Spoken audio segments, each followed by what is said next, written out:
Autumn Hey, it's Evangeline gonna be Hayes all had right. exactly I'm 3 minutes here. to I'm convince so a stranger scared. to I believe know, the but you're safe unbelievable, now. or everything would get worse. For 7 months, the 7-year-old had been trying to tell someone, anyone, about the danger she was in, about what her mother's boyfriend was really doing. 4 adults had turned her away.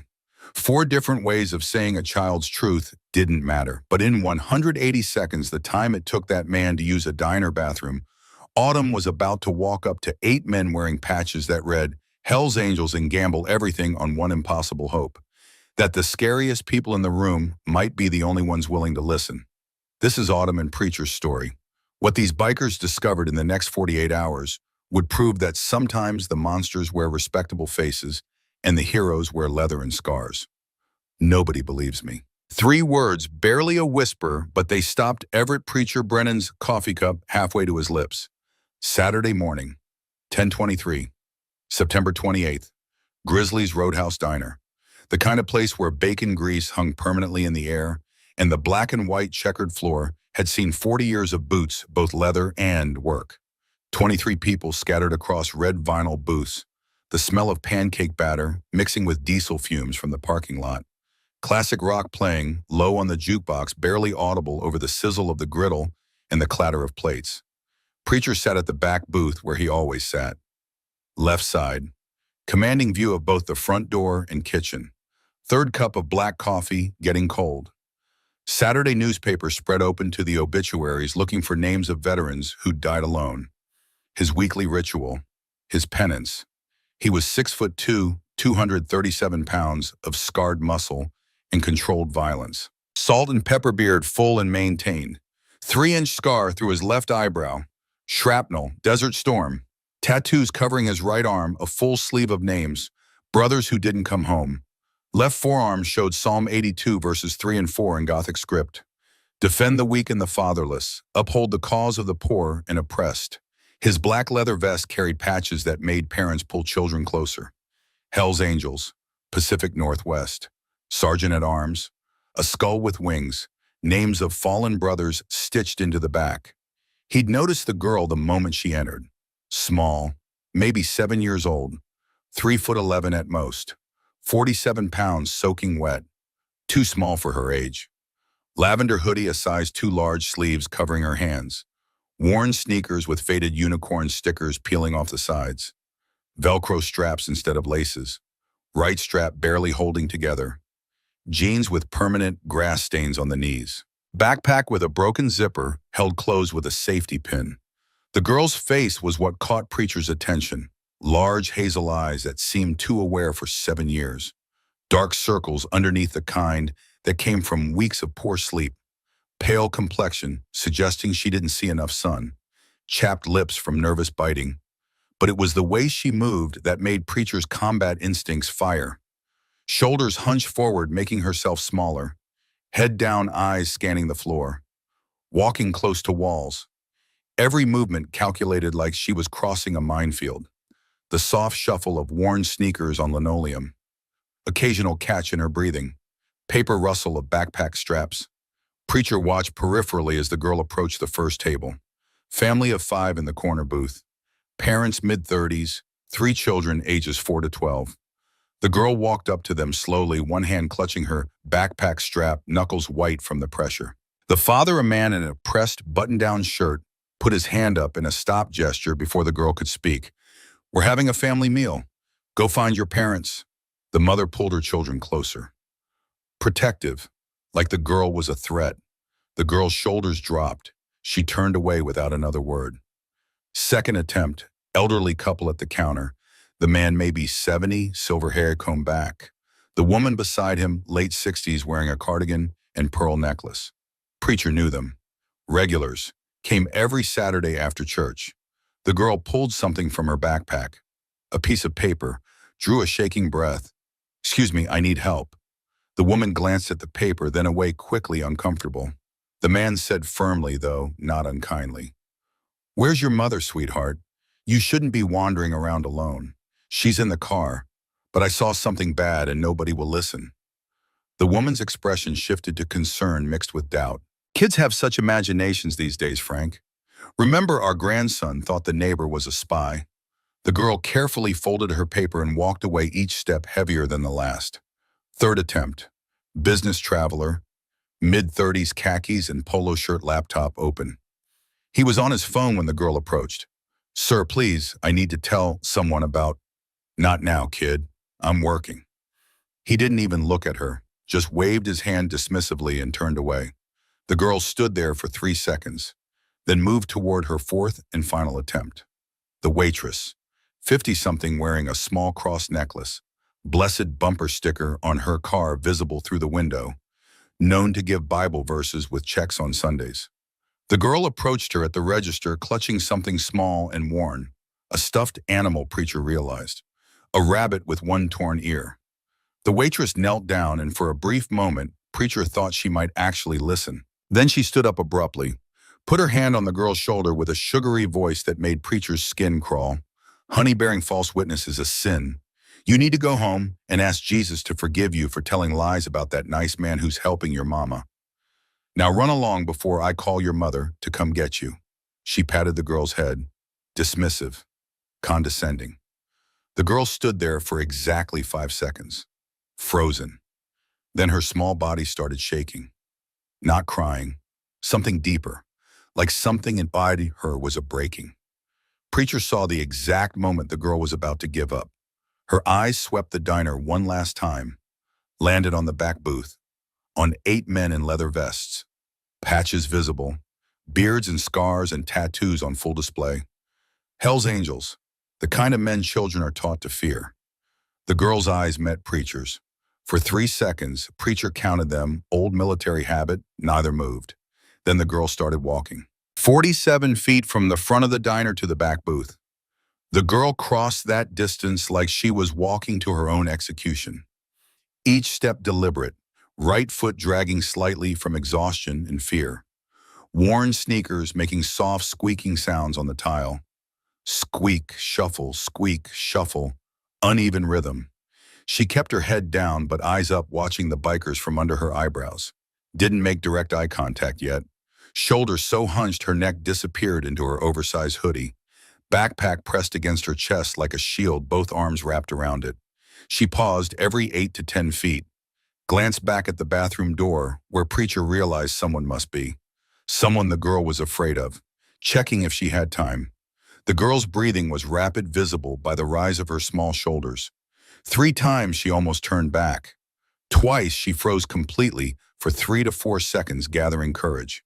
Her right hand went into her pocket, touched something, pulled it out, put it back. Nervous habit. Preacher caught a glimpse of the small, stuffed rabbit. Clover, he would later learn, a security object from better times. The final 12 feet to the booth the girl took faster, like jumping into cold water. Committing before she could change her mind, she stopped 5 feet from the table, stood there trembling.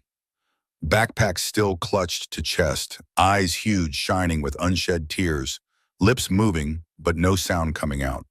The entire approach had taken 83 seconds. Preacher slowly put down his coffee cup, folded his newspaper without looking away from the girl. The other 7 bikers at the table had gone quiet, watching. The girl opened her mouth. Nothing came out. Swallowed hard, the sound audible even from 5 feet away. Dry throat from fear. Tried again. "Nobody believes me." The words came out barely above a whisper, but they hit Preacher like a punch to the chest. 4 seconds of silence. Just the distant sound of the griddle and someone's fork scraping a plate, and the jukebox playing something by Creedence Clearwater Revival. The girl took a shaky breath, her voice cracked. "Please, I know what everyone sees, but please." 8 words total, spoken in 2 attempts, showing how hard it was for her to speak at all. Preacher wasn't thinking about what people expected. He was thinking about Megan, his daughter, kidnapped at 6 years old from a park in broad daylight, found alive 9 days later, traumatized but surviving. The kidnapper, a trusted family friend, got 12 years, served 7. Preacher had dedicated every day since to protecting children. Every child he saw was Megan. He put down his coffee cup, slowly, deliberately, movements calm, controlled. Didn't want to startle the girl. Slid his mug aside, made eye contact with the girl, held it, didn't look away. Then he did something that made the other patrons in the diner stare. He slid out of the booth and dropped to one knee on the diner floor, put himself at the girl's eye level. Big man making himself small, non-threatening, accessible. I believe you, daughter. 4 words, simple, direct, immediate. The girl's eyes went wide like she'd been struck. Preacher extended his right hand palm up. Open, an offering, not a demand. Didn't reach for the girl. Let her decide. His other hand went to his chest, over his heart, over his dog tags. Old military gesture. My word, my honor, my life. Behind Preacher, his brothers at the booth had all gone silent, watching. They'd seen this body language before. Preacher shifting into protection mode.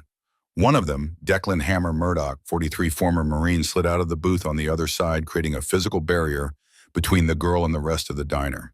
Without a word spoken, the club formed a protective semicircle. Preacher's eyes never left the girl's face. His voice dropped even lower, meant only for her. You're safe now. Whatever it is, we'll handle it. But first, tell me your name. The girl's hand, still clutching her backpack, loosened slightly. She hadn't taken Preacher's offered hand yet, but she hadn't run either. Her voice was shaking, but words came easier now that someone was listening. Autumn. Autumn Evangeline Hayes, and he's going to take me away like he took Grace. Preacher's jaw tightened. Who's Grace? Grace Whitmore. The missing girl on the news. 3 weeks missing. My mom's boyfriend Nate has her picture in his wallet. I told my teacher, I told my neighbor, I told the police. Nobody listened. They said I'm making it up because of the divorce. Hammer already had his phone out, pulling up news about Grace Whitmore. The other brothers were shifting energy, changing predatory focus, engaging.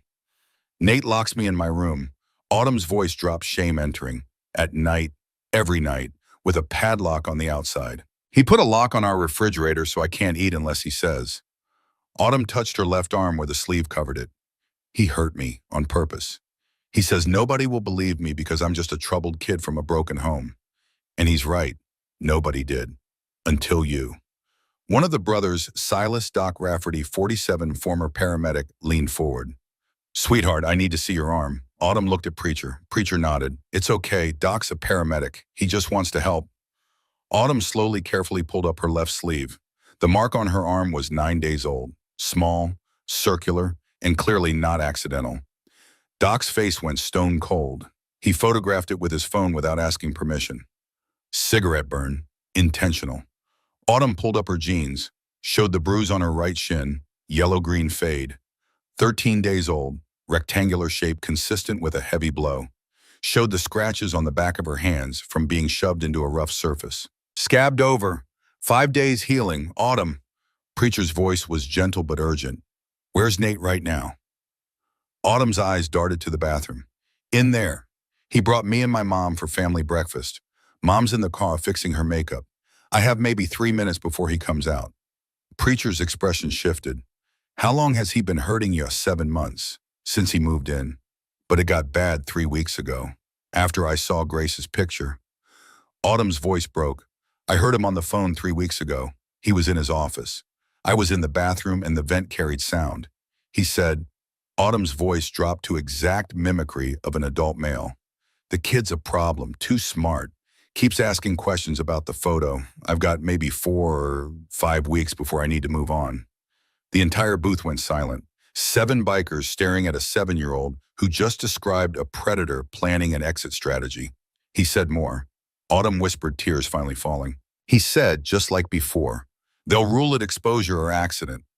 Kid wanders off, gets lost. September nights get cold, so the problem solves itself. He said Grace Whitmore's family got $180,000 and he made $47,000 on the back end. He said this time he's going for more. He said, Autumn's voice broke completely. He said he's done this before and nobody ever catches him because nobody believes kids. Preacher's hand, still extended toward Autumn, was shaking now. Not from fear, from rage, being controlled with every ounce of discipline he possessed. He took a slow breath. When he spoke, his voice had the weight of military oath, the solemnity of funeral vows. Autumn Evangeline Hayes. I'm Everett Brennan. These are my brothers. Every single one of us has served, military, police, fire, medical. Every single one of us has taken an oath to protect those who cannot protect themselves. That oath doesn't expire. It doesn't care about patches or what people think we are. He glanced at his brothers. They nodded. Unified. You came to the right place, daughter. We're going to make sure you're safe. We're going to make sure Grace is safe. And we're going to make sure Nate Thornton never hurts another child again. That's a promise from me to you. On my honor, as a father, as a soldier, and as a man. His voice dropped to steel. And unlike every other adult who failed you, I keep my promises. Preacher placed his hand on Autumn's shoulder, gentle but firm, the weight of protection. Then he did something else. He took off his Hell's Angels vest and wrapped it around Autumn's shoulders. It was huge on her, drowning her. But it was a statement. You wear this right now in here. That means you're under our protection. Anybody wants to get to you, they go through all of us. Autumn, drowning in leather and patches, finally started crying. Not silent tears anymore. Full sobs. The kind of crying that only comes when you've been holding it in for months and someone finally said, I believe you. Preacher pulled her into a hug. This 6'2" scarred biker holding a 47-pound 7-year-old who'd stopped believing in protection until 90 seconds ago. And then a man walked out of the bathroom.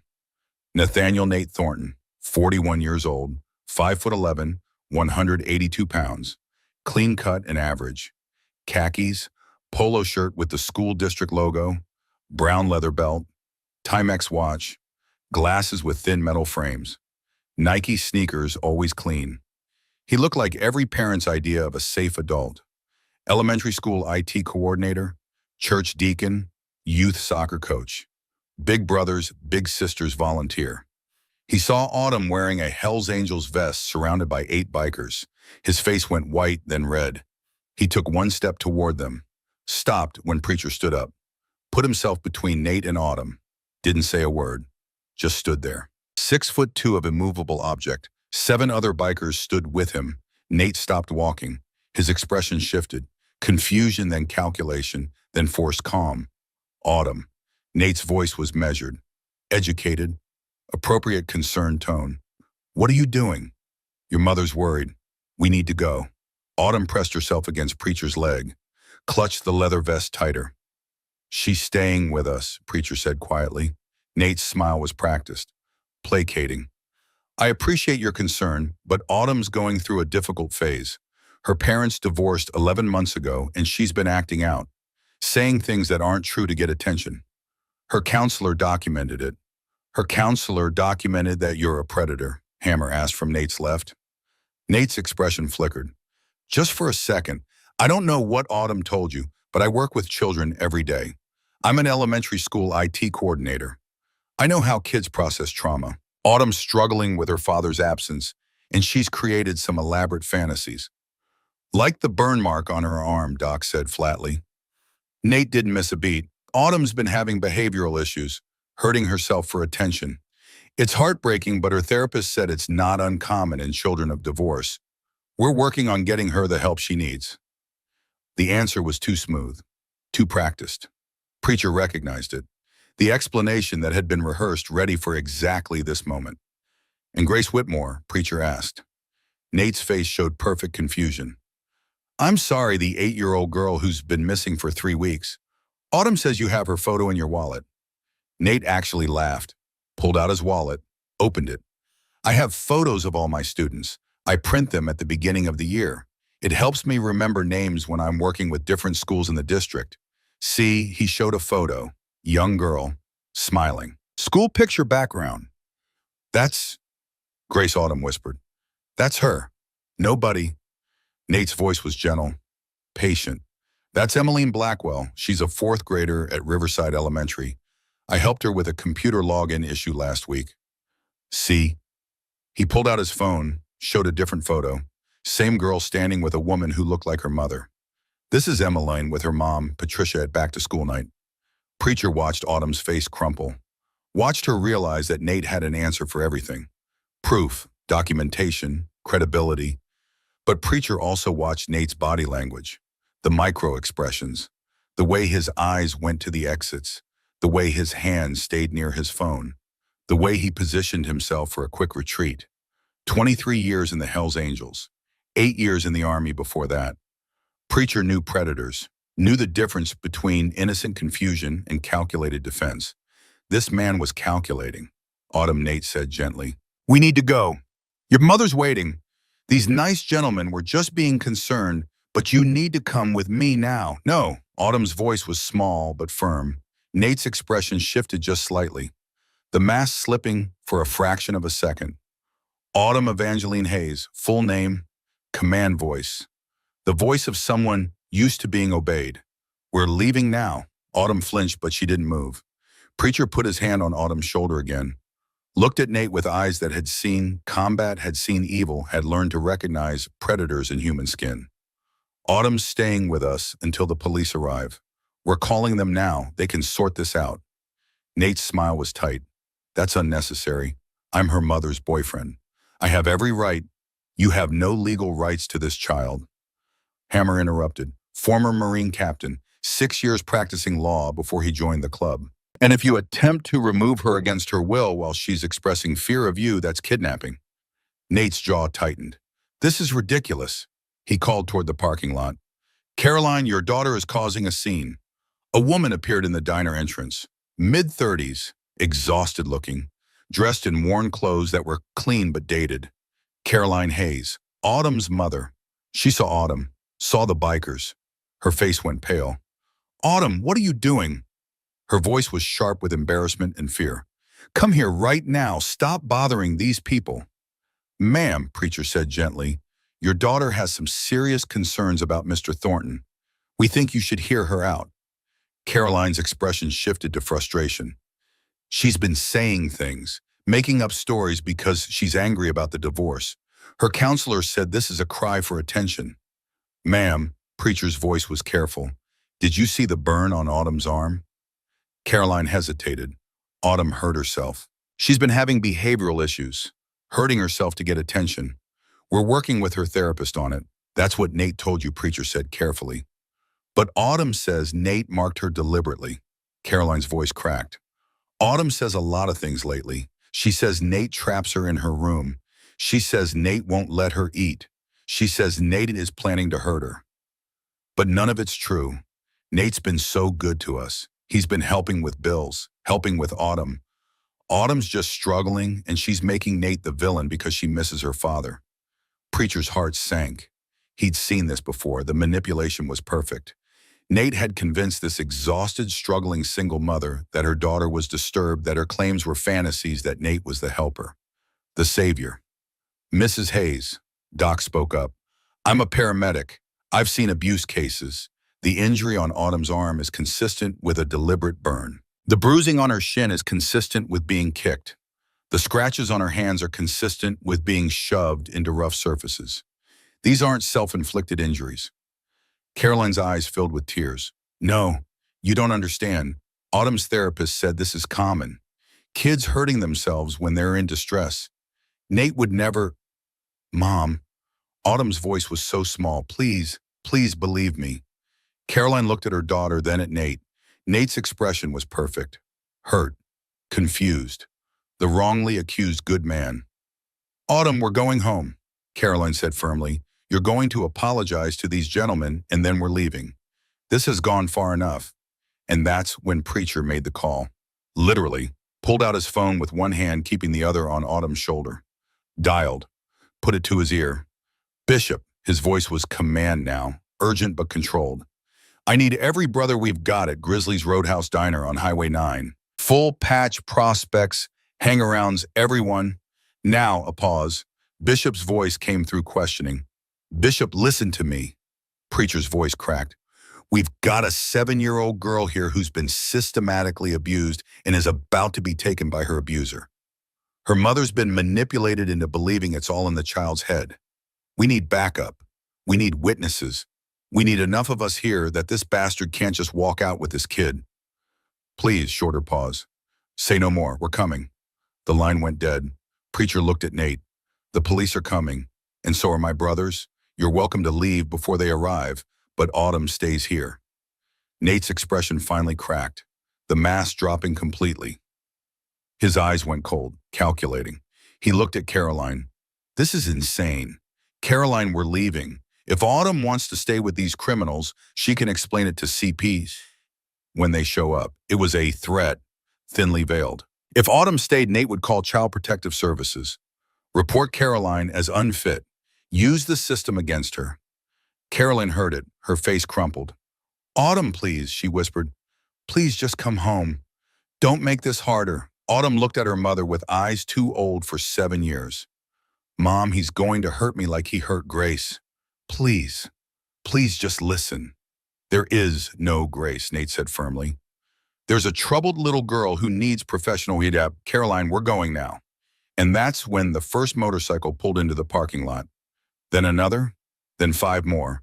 Then the rumble started, distant at first like thunder on the horizon. Then growing, building, a roar that shook the diner windows. 20 motorcycles became 40, 40 became 80. Hell's Angels, Pacific Northwest chapter, responding to a brother's call. Nate's face went white as bikers started dismounting, forming up outside. Not threatening, not aggressive, just present. A wall of leather and patches between Nate and the exit. Preacher looked at Nate with cold satisfaction. I told you my brothers were coming. You can leave. Autumn stays. The rumble grew into a roar that set off 2 car alarms in the diner parking lot. By the time Vaughn Bishop Dalton's Harley came to a stop at the head of the formation, 87 motorcycles lined the asphalt in perfect rows. Tight, smooth, practiced from years of riding together. Chrome gleaming in the late morning sun. Engines cutting off one by one until only silence remained. 87 bikers dismounted, not rushing, not shouting, simply standing. Vaughn Bishop Dalton stepped through the diner entrance. 60 years old, gray beard to his chest, patches reading President across his back. 26 years with the club, former Army Ranger. Eyes that had seen 3 wars and every kind of evil humans could inflict on each other. He looked at Preacher at Autumn, wrapped in Preacher's vest, at Nate Thornton standing with his hand on Carolyn's arm, possessive controlling at the other patrons in the diner, phones out filming. Brother, Bishop said quietly, situation report, 7-year-old victim. Preacher said, voice steady, multiple documented injuries. Overheard abuser planning her disappearance. Previous victim named Grace Whitmore, missing 3 weeks. Mother's been manipulated into believing daughter's claims are fantasies. Abuser is school district employee with access to children. Church deacon, youth volunteer, textbook predator using institutional credibility as cover. Bishop nodded once, turned to Nate. Mr. Thornton, is it? Nate had regained some composure. This is harassment. I'm calling the police. Please do, Bishop said calmly. We already did. They're approximately 4 minutes out. You're welcome to wait with us.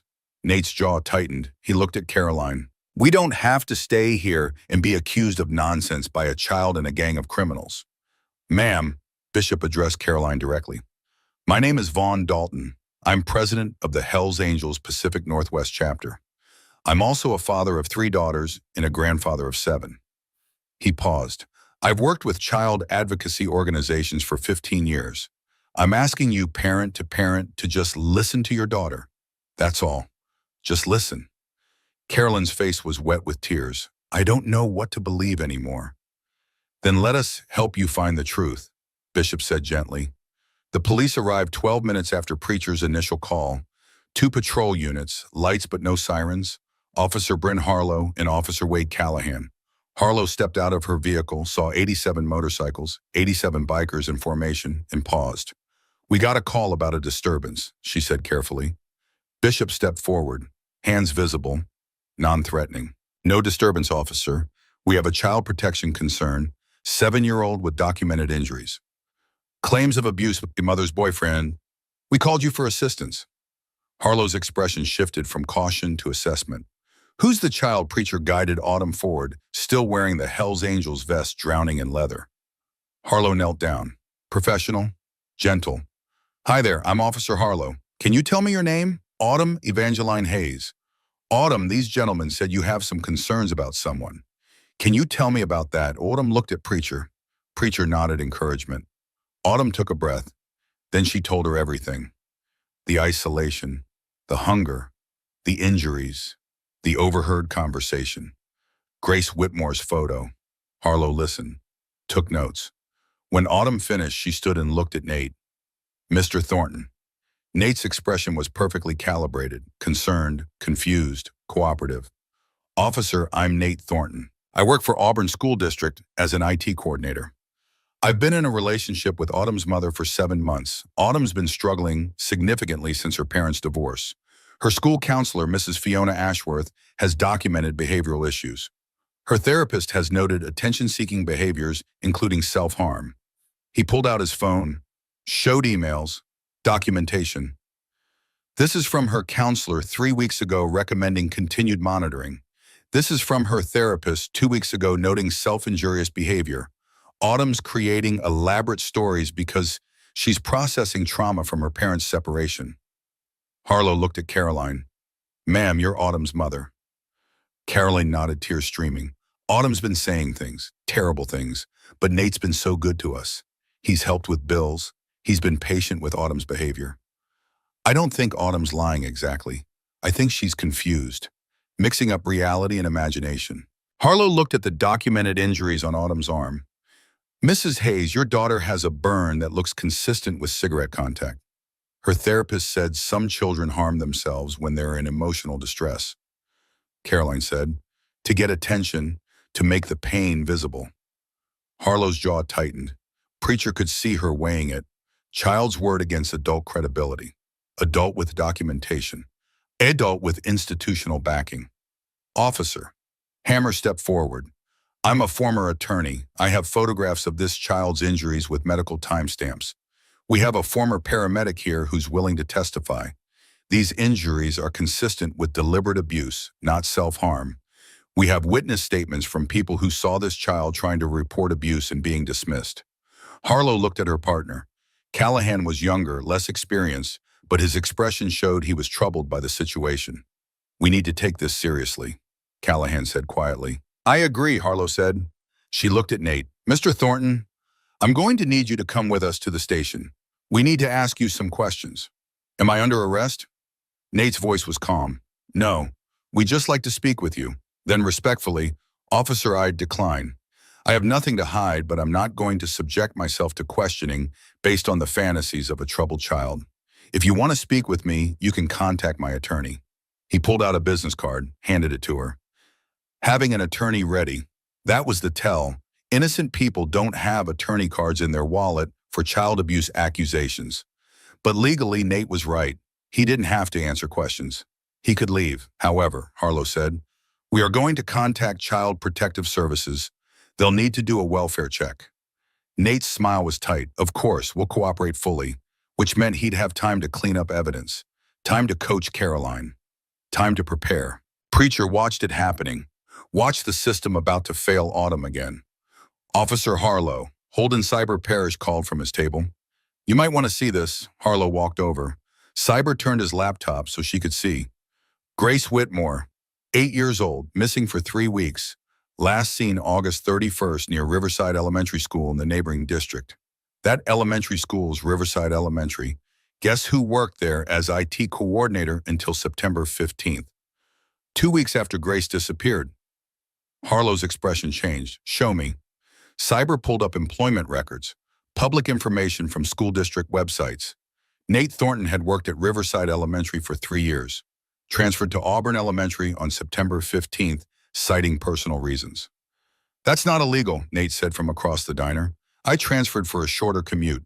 Riverside is 45 minutes from my home. But you moved in with Caroline Hayes 3 weeks ago, Cyber said, which puts you 15 minutes from Auburn and 40 minutes from Riverside. So the transfer actually made your commute longer, not shorter. Nate's expression flickered. And here's something interesting. Cyber continued. Storage unit rental in Nate's name. Well, an alias, N.A. Thompson, 847 County Road, 19 Unit 283. Rented August 15th, 2 weeks before Grace disappeared. Harlow's radio crackled. She stepped outside, spoke quietly into it. When she came back in, her expression had shifted completely. Mr. Thornton, I need you to wait here while we verify some information. Am I being detained? Not yet. Nate started to move toward the door. Bishop stepped into his path. Didn't touch him, didn't threaten, just stood there. You're blocking my exit, Nate said. Public space, Bishop said calmly. I'm just standing here. Nate looked at the 87 bikers outside at the wall of leather between him and his car, at Officer Harlow on her radio at Autumn watching him with those two aware eyes. For the first time, Preacher saw real fear cross Nate's face. Harlow came back inside.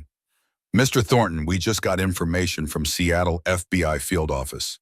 They're executing a search warrant on the storage unit registered under the name N.A. Thompson at the address my colleague just mentioned. The unit was rented using a credit card that traces back to your bank account. Nate's face went white. What's in the storage unit? Mr. Thornton, I don't know what you're talking about. The credit card ending in 7392. That's yours, isn't it? Nate said nothing. Harlow's radio crackled again. She answered it, listened. Her face went pale. They found her, Harlow said quietly. Grace Whitmore, alive in that storage unit, along with evidence of at least 6 other victims. The diner went silent. Nate bolted, made it 3 steps before Hammer and Doc moved in perfect coordination. Not touching him, just positioning themselves in his path. Nate bounced off Doc's shoulder, stumbled, caught himself against a booth. Officer Callahan was on him in seconds. Nathaniel Thornton, you're under arrest for kidnapping, child endangerment. I want my lawyer, Nate said immediately. You'll get one, Callahan said, pulling Nate's hands behind his back, cuffing him. You have the right to remain silent. Anything you say can and will be used against you in a court of law. Carolyn collapsed into a booth sobbing. Preacher watched her realize what she'd almost let happen, what she'd almost lost. Autumn stood very still, watching her mother cry, watching Nate being arrested, processing that someone finally believed her. Bishop knelt beside Autumn. You did good, daughter. You told the truth. You kept telling it even when nobody listened. That took more courage than most adults have. Autumn's voice was small. Is Grace really alive? She's really alive, Bishop confirmed. Because of you. Because you saw her photo. Because you kept trying to tell someone. The FBI arrived 23 minutes later. 3 agents, led by Special Agent Victoria Thorne, 42 years old, 15 years with the Bureau, Child Exploitation and Human Trafficking Task Force. Hair pulled back in a tight bun, dark suit, eyes that had seen too much suffering and refused to look away. She walked into the diner and surveyed the scene. 87 Hells Angels in formation outside. 1 7-year-old girl drowning in an oversized vest covered in patches. A predator in handcuffs being loaded into a patrol car. 23 civilians with phones out recording everything. Someone want to tell me exactly what happened here, Preacher told her. Every detail. Autumn's desperate plea. The 4 rejections. The overheard conversation. The documented injuries. The systematic manipulation of the mother. The network of institutional credibility Nate had built. Agent Thorne listened without interrupting. Took notes in a small black notebook. When Preacher finished, she walked over to where Autumn sat in a booth, still wearing Preacher's vest, clutching Clover the rabbit. Thorne knelt. The 5th adult that day to put herself at a child's eye level. Autumn, I'm Agent Thorne with the FBI. I work specifically on cases involving children who've been hurt. I want you to know something very important. She paused, made sure she had Autumn's full attention. You are the bravest little girl I've met in 15 years of doing this work. And I've met hundreds of brave kids. Thank you for not giving up. Thank you for keeping your voice even when nobody would listen. Autumn's eyes were wide. Is Grace really okay? Thorne's expression softened. She's alive. She's dehydrated and frightened, but she's alive and receiving medical care right now at Seattle Children's Hospital. She's alive because you didn't stay silent. Autumn processed this, then asked the question that had been building in her mind. What about the other kids, the 6 others? We're working on that right now, Thorne said honestly. But you've given us everything we need to find them and bring them home. Bishop stepped forward. Agent Thorne, you'll have our full cooperation. Whatever you need, statements, testimony, documentation. It's yours. Thorne stood, looked at the assembled bikers with something like respect. I have to say what you did here. Documenting evidence properly, securing witness statements, protecting this child while working entirely within legal boundaries, coordinating with local law enforcement. This is better than 90% of cases that come across my desk. She paused. Usually we're trying to undo vigilante damage. You gave us a prosecutable case. We did our job, Bishop said simply, which is protecting those who can't protect themselves. Your job is ensuring Nathaniel Thornton never sees freedom again. He won't, Thorne's voice was steel. With Grace Whitmore recovered alive and able to testify with Autumn's detailed testimony, with the evidence our team is pulling from that storage unit right now, we're looking at multiple federal counts of kidnapping across state lines, conspiracy to commit human trafficking, wire fraud related to insurance schemes. She looked directly at Bishop, and we're reopening 6 cold cases of missing children from the past 9 years. Hammer spoke up. The former Marine, the former lawyer. What about the people he was talking to on the phone? Autumn heard him mention others. There's a network. We found encrypted communications on his personal computer, Thorne said. Our cybercrimes unit is already working on decryption. This isn't over. But you've blown the entire operation wide open. Thorne pulled out her own tablet swipe to show an image. And about that photo Mr. Thornton showed you, the one he claimed was Emmeline Blackwell. She turned the screen so Autumn could see. This is Grace Whitmore's actual school photo from last year. Same photo we found in Thornton's wallet when we searched him. He created a fake identity for her. Emmeline Blackwell doesn't exist. The woman in that second photo he showed you, we believe that's an accomplice, possibly Grace's mother, staged to look like a normal parent-teacher event. Autumn's eyes filled with tears. So I was right. It was Grace. You were absolutely right. And you saved her life. The question hung in the air. The unspoken possibility. What if the prosecution failed? What if Nate walked on a technicality? What would 87 bikers do then? Bishop walked to the diner entrance, faced the assembled brothers in the parking lot, raised his hand for attention. His voice carried across the asphalt. Brothers, we have a decision to make. All in favor of turning this case over completely to federal authorities and trusting them to see justice properly served through the legal system. 4 seconds of absolute silence. Just the distant hum of traffic on Highway 9. Wind rustling through the formation of motorcycles. 87 men breathing, waiting.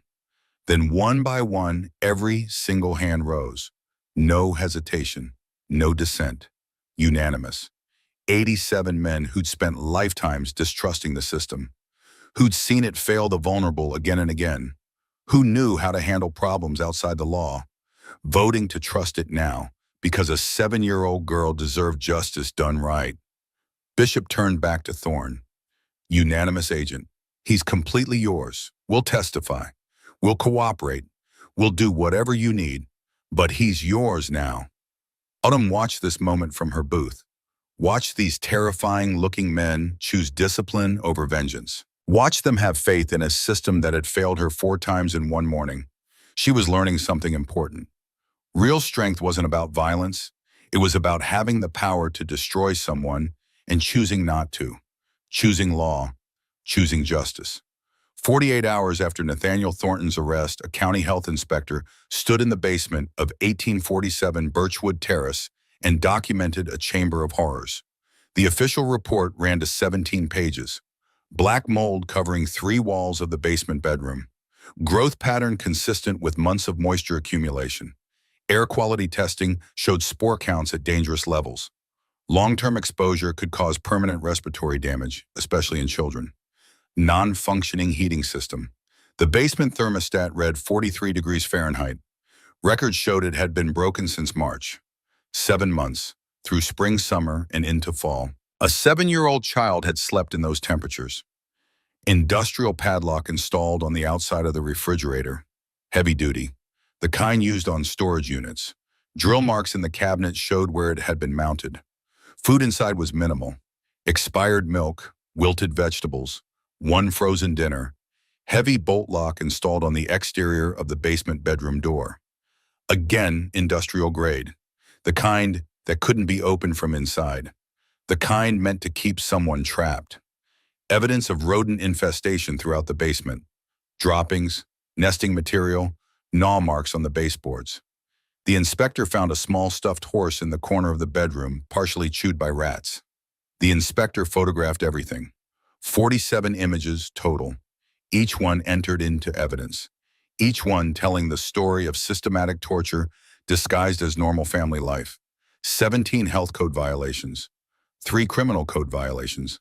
The house was condemned immediately. Carolyn Hayes sat in a hotel room paid for by CPS temporary placement and looked at the photographs on the inspector's tablet. Saw the room where her daughter had slept for 7 months. Really saw it for the first time. She broke down completely. How did I not see this? How did I let this happen to my baby? Autumn sat beside her on the bed, small hands patting her mother's arm. Child, comforting parent. The roles reversed by trauma. It's okay, Mama, he tricked you too. He's really good at tricking grown-ups. Carolyn pulled Autumn close, buried her face in her daughter's hair. No, baby, it's not okay. I'm your mother. I'm supposed to protect you. I'm supposed to believe you. And I chose him over you. Her voice broke completely. I listened to a man I'd known 7 months instead of the daughter I carried for 9. I saw you losing weight and thought you were being picky. I saw you flinch and thought you were being dramatic. I heard you begging me to listen and I called you a liar. She pulled back, looked Autumn in the eyes. I failed you in every way a mother can fail, and I will spend the rest of my life making that up to you. I will never ever choose someone else's word over yours again. Do you hear me? Never. Autumn's small voice. Do you believe me now, Mama? Carolyn's tears fell harder. I believe you. I should have believed you the first time. I'm so sorry, baby girl. I'm so sorry. That was Wednesday. Thursday morning, Fletcher Wrench Garrison showed up at their hotel room. 54 years old, owned in the club's legitimate garage on the east side of town. Fixed bikes, fixed cars, fixed anything with an engine. Also owned 3 rental properties. Small houses he'd bought cheap over the years and renovated himself. He handed a set of keys to Caroline. 2-bedroom house, 1,200 square feet, safe neighborhood called Maplewood Estates, 2 blocks from Autumn's school. First month's rent is covered by the club's victim assistance fund. After that, it's $850 a month. Caroline stared at the keys in her palm. I can't afford $850 a month. I work part-time housekeeping at the hospital. $13 an hour. After food and utilities, I couldn't possibly. Wrench held up his hand. Saint's been making calls. There's a full-time position that just opened up at Riverside General Hospital. Environmental Services Coordinator. $19.50 an hour with full benefits package. Health insurance. Dental. Vision. Interview is scheduled for Monday morning at 9 if you want it. Caroline's eyes filled with tears. Why are you all doing this for us? We're strangers to you. Wrench looked directly at Autumn, the small girl sitting on the edge of the bed wearing pajamas 3 sizes too big, holding a worn stuffed rabbit. Because your daughter saved another child's life by refusing to stay silent when 4 adults told her she was lying. That makes her one of ours, which makes you one of ours. That's how family works. Autumn's eyes lit up. She had real family now. Not just Mama, a whole community of protectors. The house was small but clean. 2 bedrooms upstairs, both with working heat and windows that lock from the inside. Autumn checked that detail 3 times. Locked from the inside, not the outside. Kitchen with a fully functioning refrigerator. No padlock. Autumn opened and closed the door 4 times, marveling at the freedom of access. The pantry had food in it. Canned goods, pasta, rice, cereal. Club members had stocked it before they arrived. Living room with second-hand furniture that Wrench had included. A couch with only minor wear. A coffee table. A television that actually worked. Lamps that cast warm light instead of the single bare bulb she'd had in the basement. Fenced backyard where Autumn could play safely. A small garden bed empty now in late September, but ready for spring planting. Autumn walked through the house slowly, touching walls, opening cabinets, testing light switches, making sure it was real. She stopped at her new bedroom door, froze when she saw the doorknob. There's a lock on my door. Panic flooded her voice. Wrench immediately knelt at her level. Hey, look at me, sweetheart. See where that lock is? He pointed. It's on the inside. That means you control it. Nobody can lock you in. You can lock it if you want privacy, or leave it open, or whatever makes you feel safe. Want to try it? Autumn's small hand reached for the lock. Turned it. Click. Locked. Turned it again. Click. Unlocked. Lock. Unlock. Lock. Unlock. She did it 7 times, testing, making sure. proving to herself that she had control. Then she started crying. Relief tears, the kind that come when you realize something terrible is finally over. Caroline pulled her into a hug. "We're safe now, baby girl. We're really, truly safe." Autumn buried her face in her mother's shoulder. "We have a real home now, Mama." Dr. Thaddeus Merriweather had been a pediatrician for 47 years, seen thousands of children, treated everything from ear infections to broken bones to childhood cancers. He'd never seen anything quite like Autumn Evangeline Hayes. The examination took 90 minutes. He worked slowly, gently, explained every single step before he did it, asked permission before touching, let Caroline stay in the room the entire time. He checked Autumn's vital signs. Blood pressure slightly elevated, consistent with chronic stress. Heart rate normal. Respiratory rate norm, but with occasional catches suggesting anxiety. He measured her height and weight. 3'11", 47 pounds. He pulled up growth charts on his computer. Showed Caroline. A healthy 7-year-old girl of this height should weigh approximately 60 to 65 pounds. Autumn's lost roughly 18 pounds over the past 7 months. That's severe malnutrition. He examined her skin, the cigarette burn on her left arm. Circular, approximately 9 days old based on healing patterns, would scar permanently. The bruises on her upper arms, finger-shaped, from being grabbed violently. Multiple instances based on the different colors. Purple, yellow, green indicating injuries sustained over several weeks. Ligature marks on both wrists, thin lines partially healed. Consistent with rope or zip tie restraint. The abrasions suggested prolonged binding, not brief restraint. He looked in her eyes with a small light, found broken blood vessels, petechial hemorrhaging, indicating at least one instance of strangulation. Not hard enough or long enough to cause unconsciousness, but enough to terrorize. He checked her throat. No permanent damage, but some scarring on the vocal cords suggesting she'd screamed a lot. Screamed until her voice gave out. Screamed where no one could hear her. When Autumn was in the waiting room with Doc coloring in a Disney princess book, Dr. Merriweather sat Caroline down and gave her the full assessment. Severe malnutrition. Current BMI is critically low for her age and height. We need to monitor her carefully as she regains weight. Too much too fast can cause refeeding syndrome. Vitamin D deficiency. Severe. From being kept in a dark basement for months. This affects bone development, immune function, mental health. Iron deficiency causing moderate anemia. This explains the fatigue, the pale complexion, the difficulty concentrating. The burn scars are permanent. They'll fade over time but never completely disappear. The ligature marks will heal, but she may have nerve damage in her wrists. We'll need to monitor sensation and motor control. The broken blood vessels in her eyes indicate strangulation. There doesn't appear to be brain damage, but we should do cognitive testing to be certain. He paused. This was the hard part, and she's showing clear signs of post-traumatic stress disorder, hypervigilance, selective mutism in stressful situations, severe sleep disruption, exaggerated startle response.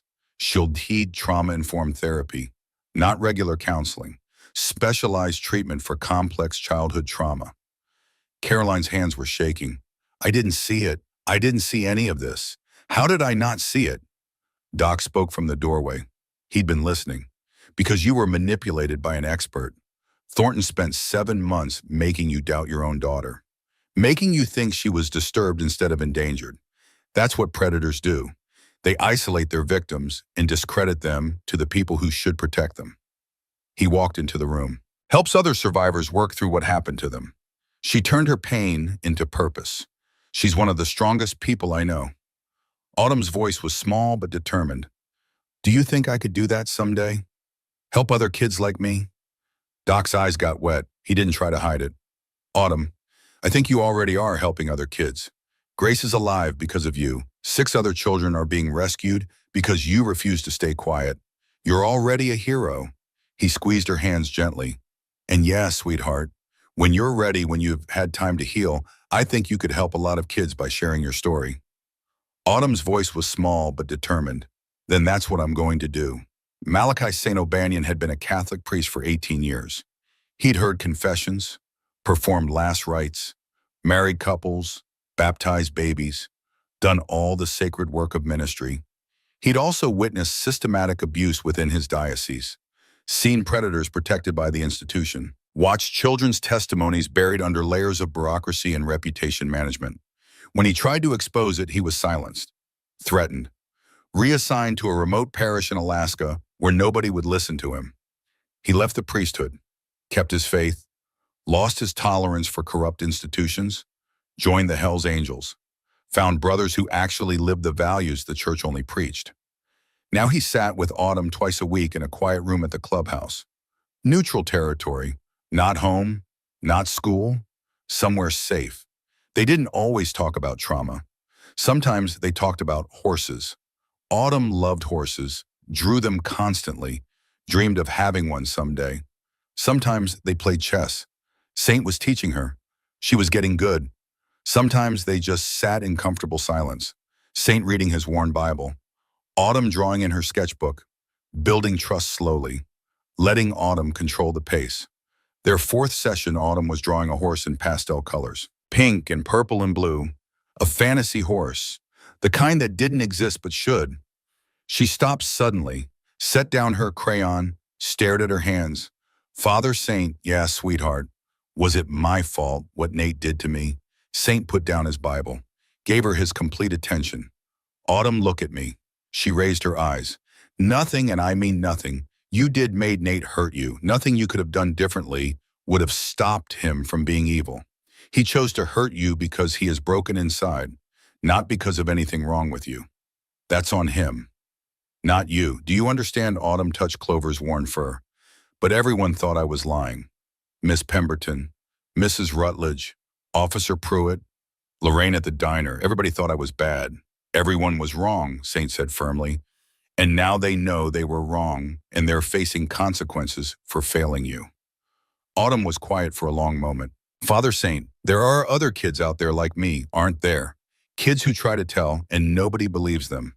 Saint had promised himself he would always be honest with Autumn, no matter how hard the truth was. Yes, sweetheart, there are. What happens to them? Some of them get lucky eventually. Someone finally listens, like preacher listened to you. He paused, chose his words carefully. Some of them don't get lucky. That's the hard truth. That's why we have to keep fighting. Keep teaching adults to believe children first and investigate after. Autumn processed this. That's why what you did matters so much, Autumn. You saved Grace's life.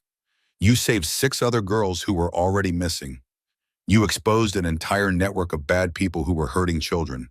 You did that by being brave enough to keep telling the truth even when it felt impossible. He leaned forward. You're a hero. Autumn's voice was barely a whisper. I don't feel like a hero. I still feel scared all the time. I'm scared when Mama leaves for work. I'm scared when I hear footsteps at night. I'm scared of the dark now. Heroes usually do feel scared, Autumn. Real courage isn't not being afraid. Real courage is being absolutely terrified and doing the right thing anyway. That's exactly what you did. Saint reached over and gently turned her sketchbook so he could see what she'd been drawing. The fantasy horse, pink and purple and blue, running free across an open field. What's her name? Autumn looked at the drawing.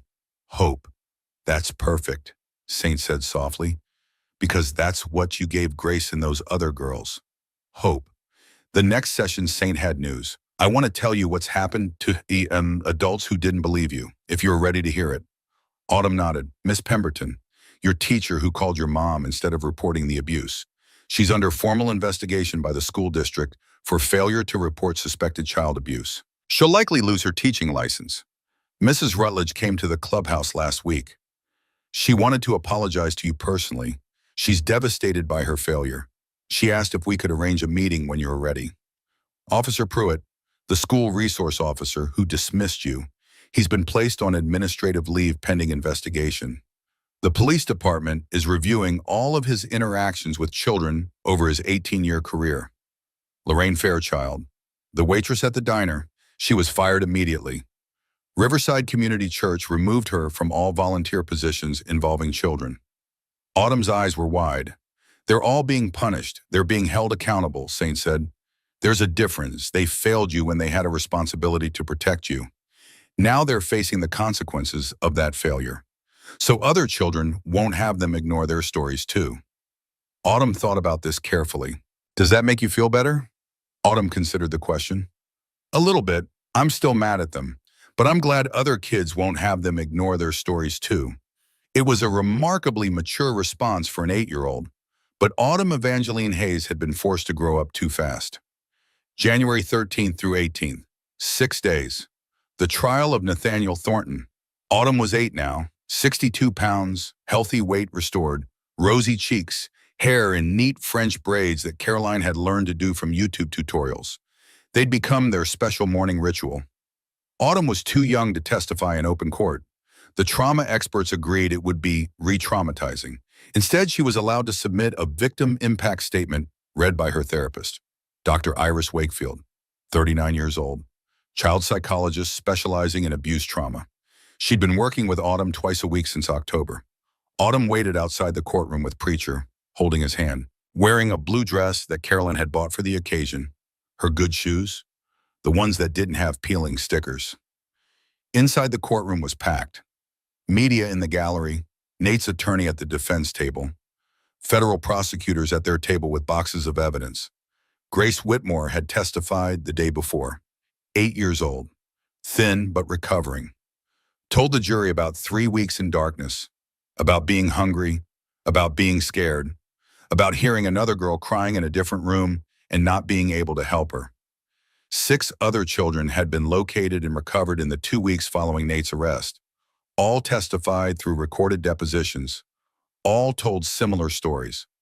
The evidence was overwhelming. The hard drive that Cyber had helped the FBI decrypt showed communications with 4 other predators across 3 states. Insurance fraud schemes spanning 9 years. Back-end payments from what the prosecution called acquisitions, storage unit contents, restraints, sedatives, forged birth certificates, $47,000 in cash. Financial records showing payouts that matched missing children cases going back nearly a decade. Nate's defense attorney had tried to negotiate a plea bargain. The federal prosecutors refused. This goes to trial. The public needs to see what he did. On the 6th day before closing arguments, Dr. Wakefield stood to read Autumn's statement. The courtroom went completely silent. My name is Autumn Evangeline Hayes. I am 7 years old. Dr. Wakefield's voice was steady, but the paper in her hands shook slightly. Nathaniel Thornton hurt me for 7 months. He burned me with cigarettes and starved me and locked me in a dark basement with rats and told me nobody would ever believe me. He was right for a really long time. I told my teacher, and she didn't believe me. I told my neighbor, and she didn't believe me. I told a police officer, and he didn't believe me. I told a church lady, and she didn't believe me. But then I told a biker named Preacher, and he believed me right away. He didn't ask if I was lying. He just said, I believe you, daughter. And then 87 more bikers came to help me.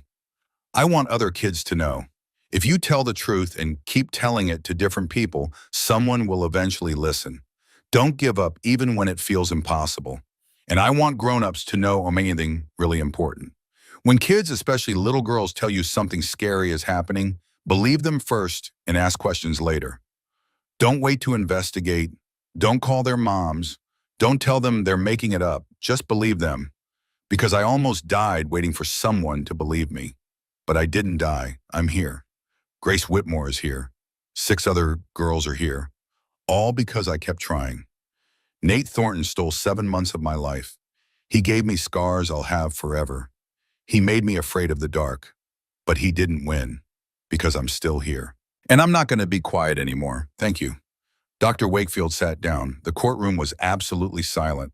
Several jurors were visibly crying. One woman in the front row had her hand over her mouth. The judge, a man in his 60s who'd been on the bench for 20 years, removed his glasses. Composed himself. He looked directly at Nathaniel Thornton, who sat at the defense table showing no emotion. Mr. Thornton, you used your position of trust and institutional credibility to systematically prey on children for nearly a decade. You weaponized society's tendency to doubt children, especially young girls. You use their innocence and vulnerability against them. His voice hardened. You are a danger to every child who might ever cross your path. I am ensuring you never cross another child's path again for as long as you live. The sentence came down like a hammer. 8 consecutive life terms without possibility of parole. The jury had deliberated for 97 minutes. Unanimous guilty on all 47 counts. In the courthouse lobby after sentencing, 2 girls found each other. Grace Whitmore, 8 years old, thin but recovering, living with her grandmother now. Her mother had been part of the network, currently serving 15 years in federal prison.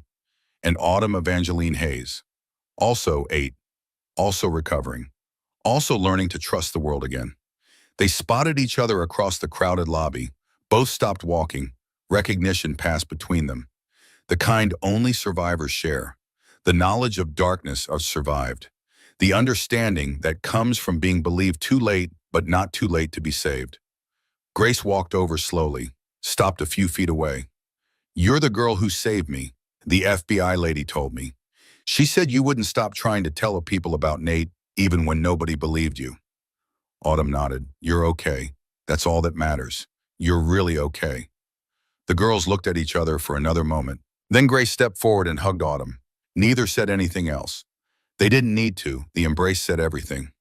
"Thank you for not giving up on me. I didn't know it was you I was saving. I just knew I had to tell someone." Behind them, Preacher and Grace's grandmother watched. Both had tears in their eyes. Caroline and the grandmother introduced themselves. 2 mothers who'd almost lost their daughters, who'd had their world shattered and were slowly rebuilding. They exchanged phone numbers, promised to stay in touch. The girls talked weekly now. Video calls where they shared their drawings and talked about school and slowly, carefully talked about the scared parts that still woke them up at night, helping each other heal. September 28th, 1 year after the diner. The Hells Angels Pacific Northwest Clubhouse was transformed for the annual Brotherhood BBQ. 200 people, bikers, partners, children, families, banners strung between the garage bays, string lights creating warm pools of light as afternoon faded to evening, smoker grills running, filling the air with the smell of barbecue, music playing, kids running around the yard safe and watched over. Autumn Evangeline Hayes was 8 years old now, 68 pounds, thriving in 3rd grade, straight A student, member of the school's art club. She wore a pink t-shirt with galloping horses, jeans, brand new sneakers with glittery laces that sparkled when she walked, hair in perfect French braids with small wildflowers woven through them. Carolyn's specialty now. Clover the rabbit was in her backpack. She still carried him everywhere. But he was outside now, visible, instead of hidden and clutched in terror, bringing trauma into the light. There was confidence in Autumn's walk, a smile on her face. She was surrounded by family, her chosen family, the people who'd believed her when it mattered most. A small wooden stage had been set up in the yard. Preacher stood at the microphone, one hand resting on Autumn's shoulder. Brothers, sisters, family. His voice carried across the gathered crowd. 1 year ago today, this incredibly brave young lady walked up to our table at Grizzly's Roadhouse Diner and whispered 3 words that changed everything. "Nobody believes me." He paused. 8 of us decided that wasn't acceptable. 87 of us showed up to make sure she stayed safe. Today we celebrated her courage. Thunderous applause, cheers, whistles. "Autumn, you want to share anything with everyone?" Autumn stepped up to the microphone. Bishop had adjusted it down to her height earlier. Her voice was strong now, not the terrified whisper from a year ago. "I want to say thank you to everyone here for believing me when nobody else would. Thank you for protecting me. Thank you for helping my mama. Thank you for saving Grace and the other girls." She paused, looked out at the crowd, at the family that had claimed her. "And I want to say something to any other kids out there, especially other little girls, who are trying to tell someone something scary and nobody's listening." Her voice grew stronger. "Don't give up. Keep telling. Tell everyone. Because eventually, I promise you, you'll find someone who believes you. Maybe it'll be a teacher who actually listens. Maybe it'll be a neighbor who takes you seriously. Maybe it'll be a police officer who doesn't brush you off." She looked at the 87 bikers watching her, smiled warmly. Or maybe it'll be 8 bikers at a diner who look really scary but have the biggest, kindest hearts in the whole world. Laughter rippled through the crowd, warm, affectionate, family laughter. The truth matters, always, even when people don't want to hear it. Even when you're scared, they'll call you a liar, especially when you're a little girl and everyone thinks little girls make things up. Autumn's voice dropped, became fierce. Your voice matters. You matter. Don't forget that. The applause was deafening. Bishop stood, raised both hands. The crowd fell instantly silent. Club President Command, Autumn Evangeline Hayes, his voice carried across the yard. The club has voted. The decision was unanimous. Autumn's eyes went wide. She hadn't been expecting this. We're conferring upon you an honorary road name. From this day forward, when you're with us, you are known as Truth Teller. He paused. Let the weight settle. Because you spoke truth when every single adult told you it was lies. Because you saved 7 lives by refusing to be silenced. Because you showed every person here that real courage doesn't come from shikis or strength. It comes from a 7-year-old girl who kept trying when 4 adults said no. His voice grew louder. Because you've earned your place in this family. 87 voices responded in perfect unison. Truth Teller, not a chant, a recognition, an acceptance, a claiming. Autumn's tears streamed down her face. She didn't try to hide them, didn't wipe them away, just let them flow freely. Preacher knelt with his arms open. Autumn ran into his embrace. The 6'2" tattooed biker lifted the 8-year-old girl into the air. She laughed through her tears, a sound of pure joy. She whispered into his ear, quiet enough that only he could hear. Thank you for believing me, preacher. You saved my life, he whispered back, voice thick with emotion. No, daughter, you saved your own life. I just gave you a safe place to do it. You are the hero here. Never forget that. 6 months had passed since the verdict. Winter had come and gone. Now early spring brought tentative hope. For Autumn, Evangeline Hayes' time moved differently now. Not in the crawl of terror, not in the blur of survival, but in the steady rhythm of healing. She was 8 years old, 3rd grade at Maplewood Elementary, 68 pounds, growing strong, the scars remained. The circular burn on her left arm had faded to pale pink, would never disappear completely. Autumn had decided that was okay. Scars were proof of survival. The nightmares came less frequently, 3 times a week instead of every night. Dr. Wakefield said that was progress. On bad nights, Caroline would come running, would hold her daughter, would turn on every light if that's what Autumn needed, would stay away until dawn proved the night could end. They were learning together. Mother and daughter, how to trust, how to recognize danger versus safety, how to rebuild. Carolyn had changed. The exhausted, manipulated woman from the diner was gone. In her place stood a mother who'd learned the hardest lesson. She attended a support group for parents of abuse survivors, went to therapy herself, was learning to forgive herself while never forgetting her failure. She'd made a promise to Autumn. Never again would she choose someone else's word over her daughter's. Never again would convenience outweigh vigilance. Never again. The job at Riverside General had become more than income. Carolyn threw herself into the work, was promoted within 4 months to lead coordinator, used her position to train other staff on recognizing signs of abuse, became an advocate herself, mother and daughter healing in parallel. The house on Maplewood Estates had become home. They'd painted together, planted a garden together, built a life together.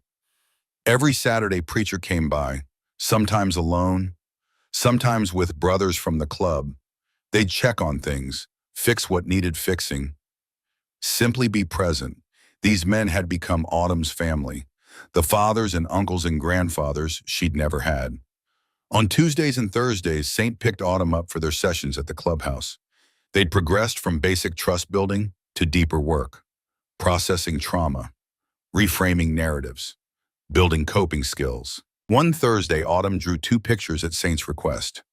The first, how she saw herself a year ago, a small gray figure, hunched, surrounded by darkness, mouth covered by someone else's hand. The second, how she saw herself now, a girl standing tall, in color, pink and purple and blue, mouth open, speaking, light radiating from her chest. What's the light? Saint had asked. My voice, Autumn said simply. My truth. Saint put that drawing on his office wall. Other children who came for counseling would see it, would understand healing was possible. March brought an important meeting. Saint picked Autumn up with a different plan one Thursday. Someone wants to meet you. They drove to a coffee shop downtown. A woman sat in the back corner, early 30s, dark hair, kind eyes, watchful posture Autumn recognized.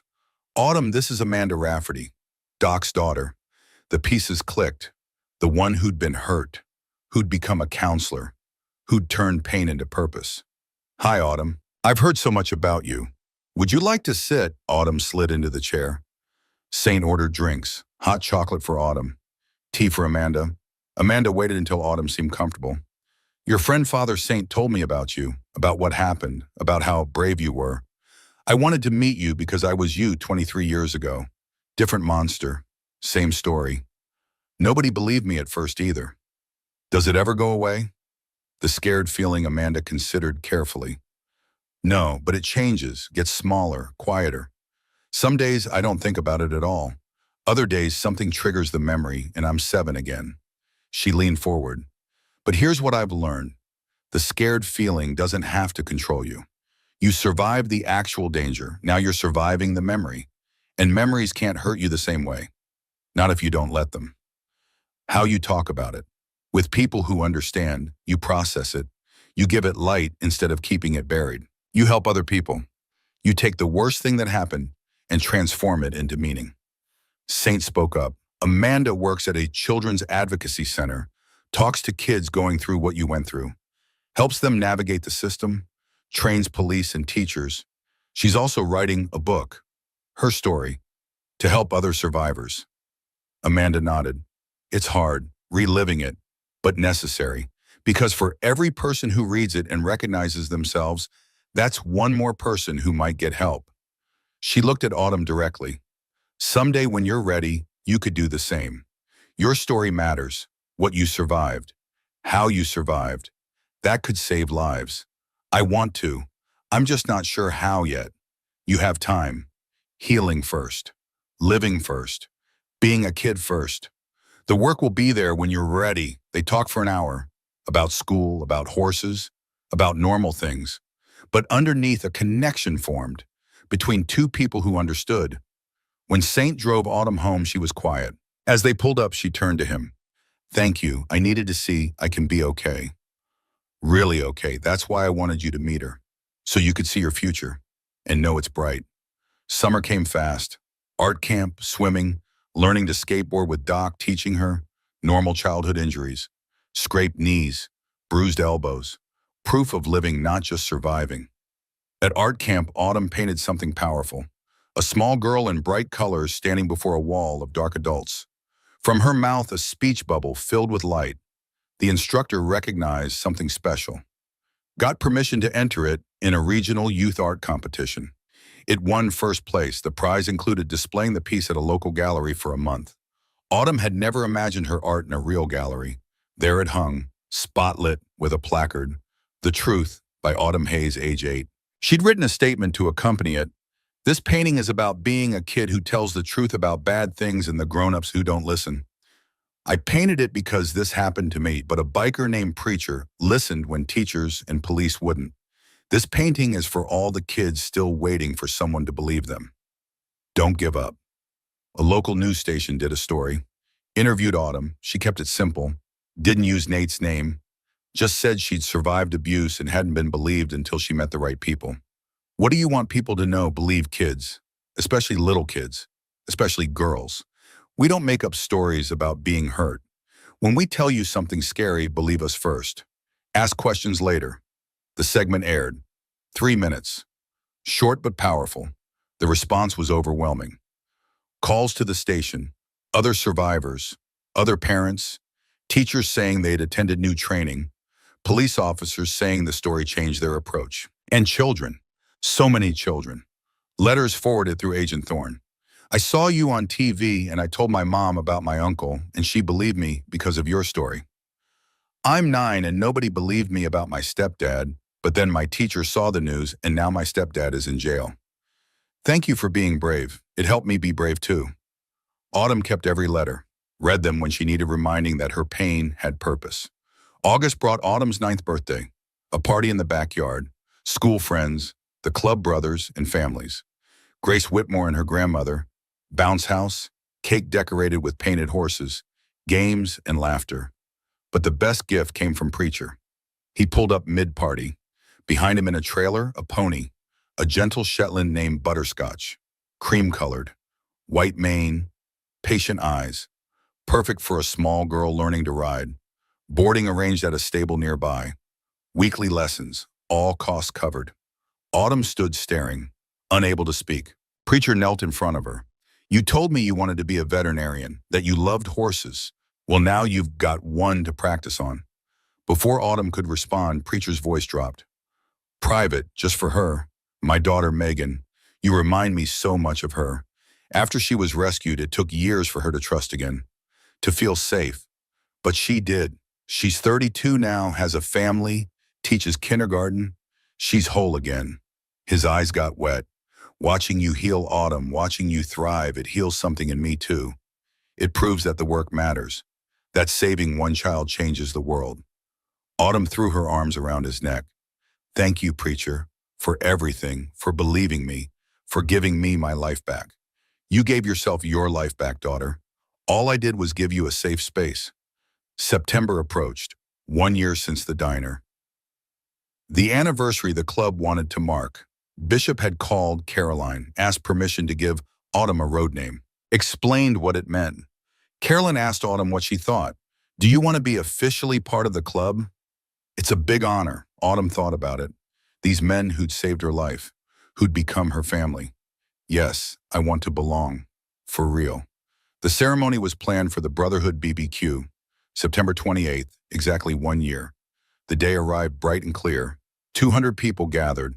Autumn wore her favorite outfit, pink horse shirt, new jeans, glitter sneakers. Caroline had done elaborate braids with real wildflowers woven through. The party was in full swing when Bishop climbed onto the stage, raised his hands. Silence fell. Brothers, sisters, family. 1 year ago, a 7-year-old girl walked into a diner and changed all our lives, changed what we understood about courage, about our responsibility to protect. He gestured to Autumn. Come on up, sweetheart. Autumn climbed the steps, stood between Bishop and Preacher. Preacher spoke. 1 year ago, this brave young lady approached our table and whispered 3 words. Nobody believes me. She taught us that courage doesn't require size or strength. It requires desperation and hope. It requires refusing to give up when every adult has failed you. He paused. Autumn saved herself, but she also saved Grace Whitmore and 6 other children, and countless more through her testimony. She exposed a network, changed how police and teachers approached children's disclosures, gave voice to survivors who thought they'd never be heard. His voice grew thick. She is truth spoken in the face of lies, light shining in darkness, the small and powerless wielding their greatest weapon, their voice. Bishop took over. The club has voted, unanimous. We're conferring upon Autumn Evangeline Hayes an honorary road name. From this day forward, she is truth teller, because she spoke truth when everyone said she lied, because she kept speaking until someone listened, because she saved lives by refusing to be silent. The gathering erupted. Truth teller, truth teller, truth teller, recognition, acceptance, family. Autumn felt tears, not sad, not scared, tears of belonging. Bishop presented a small vest, child-sized, black leather, patches, honorary member, truth teller. On the back, embroidered in silver, I kept telling until someone listened. Autumn put it on. Perfect fit. She stepped to the microphone. The crowd quieted. Her voice was strong, clear, powerful. Thank you for believing me when nobody else would. Thank you for protecting me, for helping my mama, for saving Grace. She looked out at the faces. I want to say something to other kids out there trying to tell someone something scary and nobody's listening. Her voice grew stronger. Don't give up. Keep telling. Tell everyone, because eventually you'll find someone who believes you. She looked at the bikers, smiled. Maybe it'll be 8 people at a diner who look scary but have the biggest hearts in the world. Laughter, warm, affectionate. The truth matters, always, even when people don't want to hear it, especially when you're a little girl and everyone thinks little girls make things up. Her voice became fierce. Your voice matters. You matter. Don't forget that. Applause deafened. Preacher knelt with arms open. Autumn ran into his embrace. He lifted her. This tiny girl in a Hell's Angels vest. She whispered, "Thank you for believing me." "You saved my life," he whispered back. "No, daughter, you saved your own life. I just gave you a safe place. You're the hero. Never forget that." That evening, sunset painted the sky. At home, Autumn sat at the kitchen table. Homework spread out. Caroline cooked dinner, singing to the radio, spaghetti sauce filling the air. Autumn's phone buzzed. Text from Preacher. "Writing tomorrow, 10 a.m. Bring Clover. He's crew now." Autumn smiled, typed back, "Yes, can I wear my vest?" "Already got it," waiting, truth teller. Through the window, distant rumble of motorcycles. Sound that used to mean danger, now meant family. She picked up Clover from her desk. Worn rabbit, one torn ear, missing button eye, fur matted. She examined him, remembered. Nights in darkness, Clover as only friend, but also remembered what came after. Preacher kneeling, someone finally believing, everything changing. She hugged him once more, placed him on her desk, not hidden, not clutched, just present, honored, symbol. Trauma acknowledged but no longer controlling. Tomorrow she'd ride on Preacher's Harley. Feel wind, feel safe, feel family. Tonight finish homework, eat dinner. Video call Grace. Sleep in a warm room with a lock she controlled. No more rats, no more darkness, no more hunger, no more locks from outside. Years would pass.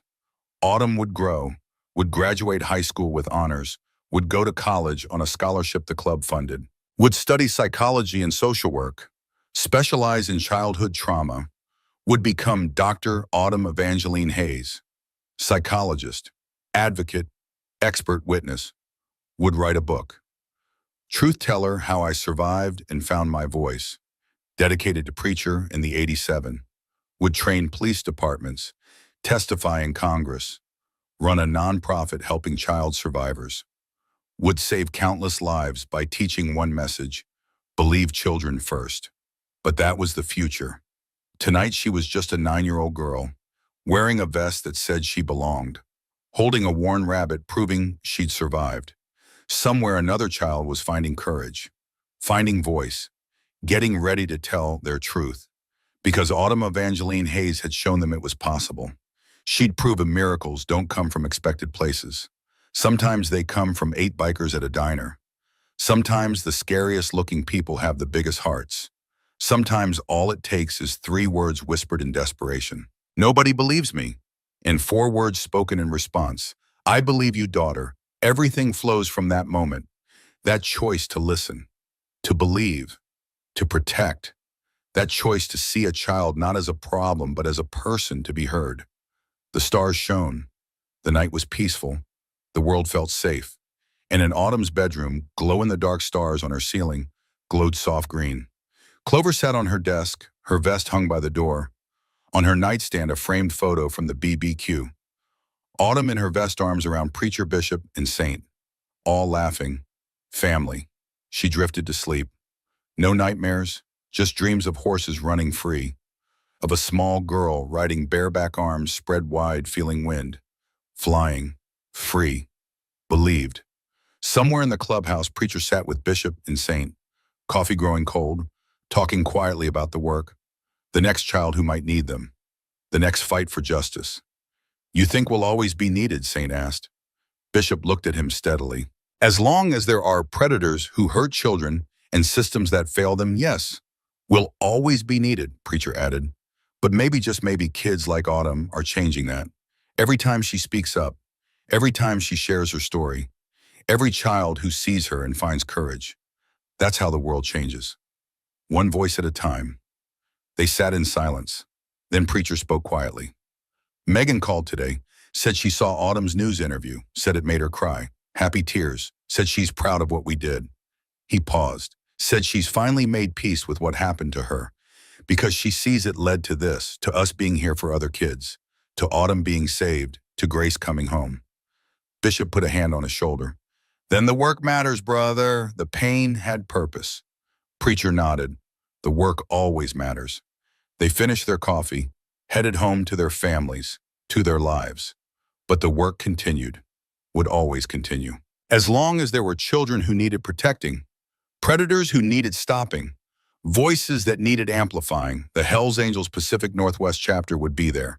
Leather-clad, tattooed, scary-looking, with hearts big enough to hold a terrified 7-year-old who whispered 3 desperate words, and gentle enough to whisper 4 words back, words that changed everything.